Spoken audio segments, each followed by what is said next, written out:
to another edition of the Real Bills and Draft Now podcast, something like that. Uh, the draft's about 66 days away now. We're through the combine, so we're getting there. So it's officially the month of March. So not too much longer until we're at the draft, which will be taking place starting May 10th for the first time in a while now. That is held in May. I don't know if it's ever been, but at least for the past few years, or for the past while, it's the first time. So yeah, today we'll be talking about a lot about the top 10 teams, a few of the teams in the top 10, including the Bills, who were slotted in at the 9th overall pick. So yeah, we'll get to the question is what the Bills will do there. But I mean, Bills fans should be used to what the Bills, seeing the Bills at the back end of the top 10 for the past 3 years now. They had, well, before they traded the pick away last year, they had the 8th overall pick. 2 years ago, they had the 10th overall pick. They took Stephon Gilmore. And now the question is, who will they take 9th overall this year? Or will they take the option again and trade out like they did last year? But I don't see that happening. But we'll get more into that pick in a little bit. I mean, we're going to break down that pick a ton over the next few months. So there's really no rush about that. But, so the combine's in the book, as I mentioned. And, let's just talk a little bit about the top QBs in the draft. It's pretty much solidified down to the top three who are up there. There's not much debate over that. The top three are Blake Bortles, Johnny Manziel, and Teddy Bridgewater.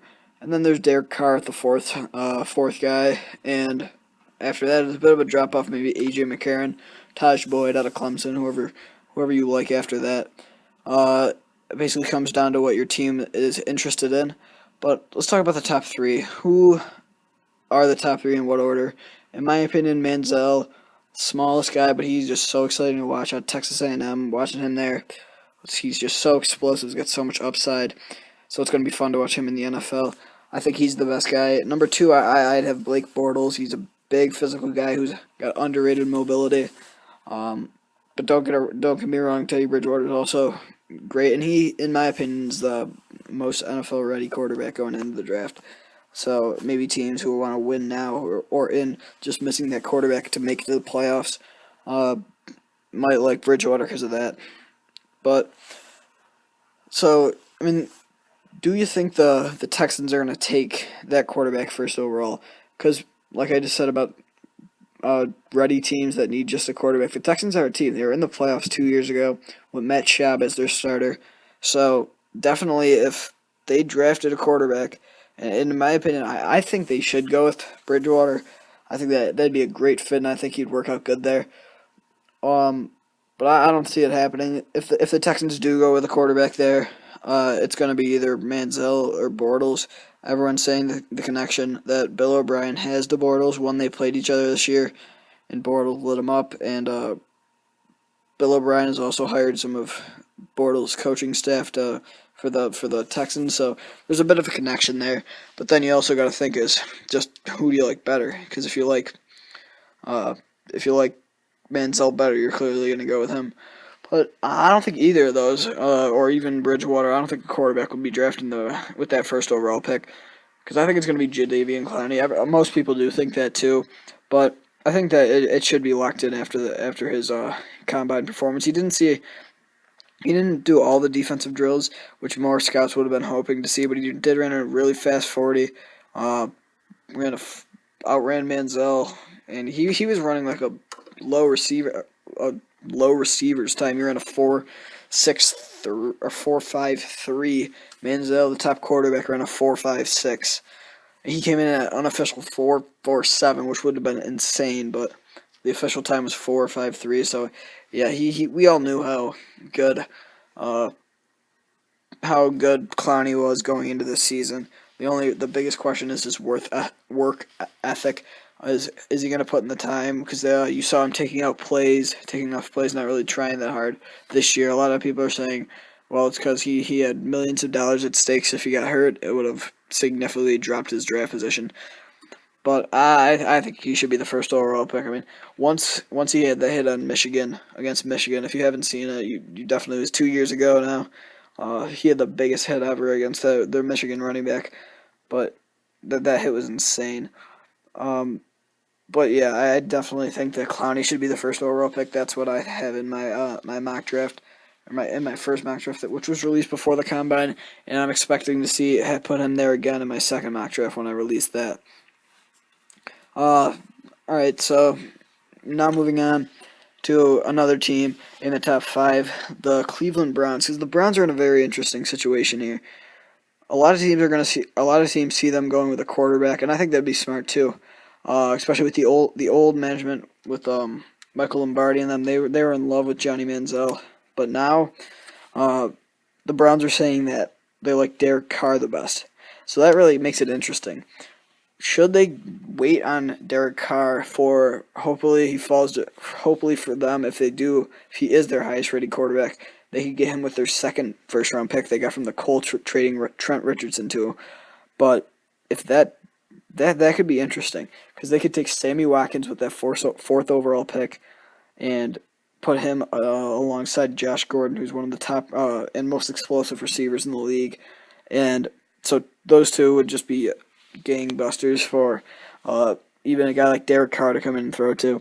And they still got to get a running back. So the Browns situation is very interesting. Or do they go with another quarterback like Manziel with that fourth overall pick, or Bortles or Bridgewater, whoever they like best out of those three, and go with a receiver with that 26th overall pick like Brandon Cooks, or in a really fast 40 with a 4.3 flat, or someone like him, Marquise Lee maybe. Depending who's there, there's going to be a lot of pass catchers gone in the first round after this year. So that's going to be interesting to watch. There's such great talent, such great depth at that receiver position. And then I can't wait to see how many go, and not including, there could be 2 up to 3 tight ends going in the first round. I mean, I can see Eric Ebron's definitely going in the first round, maybe as high as 9 to the Bills. But we can see that we'll move into that in a little bit. Or Jason Morrow, who I had going to the Patriots at number 29. So yeah, there's so many pass catchers going in, great pass catchers going in that are going to be drafted in the first round. It's going to be fun to watch. All right, yeah. So now let's move into to the Bills, because this is a podcast about the Bills. Should the Bills go in the first round with an offensive player or a defensive player? If they're going on the offense, they're either going to get a tight end receiver or a tackle, most likely. And if on defense, they'd probably get another outside or inside linebacker. So, I mean, it's pretty obvious it's down to like 4 or 5 positions what the Bills are going to do.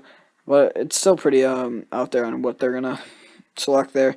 So, I don't know. I think they should go with, depending who's there, Khalil Mack. If Khalil Mack falls out of UB, I think that they should snatch him up. But it's really unlikely that he falls to the Bills. So that'd be interesting too. But if they can get another outside linebacker there, I know that Jim Schwartz, the new Bills defensive coordinator, likes running a 3-4. And in that case, they'd need another inside linebacker to play alongside of Kiko Alonso. But if they didn't, and the top inside linebacker, C.J. Mosley out of Alabama, so he'll be there. So they could take him there. I'd be okay with on defense. But if they got Khalil Mack running a 4-3, Mario Williams on the one end, Kyle Williams and Darius in the middle, and then a guy like Jerry Hughes on the outside. There's a rotation there. There's still Alex Carrington, Alan Branch re-signed with the Bills, and then on the 3 linebackers would be Khalil Mack, who would also move in there at defensive end sometimes, Manny Lawson, who also gets in there at D-end, and Kiko Alonso in the middle. That would just be unstoppable. But if they would go to the offense, it would be one of the 2 tackles probably between Jake Matthews and Greg Robinson. But also Taylor Lewan. I don't think that the Bills would have to want to reach on him there. But he's another great player going into the draft too, out of Michigan, another tackle.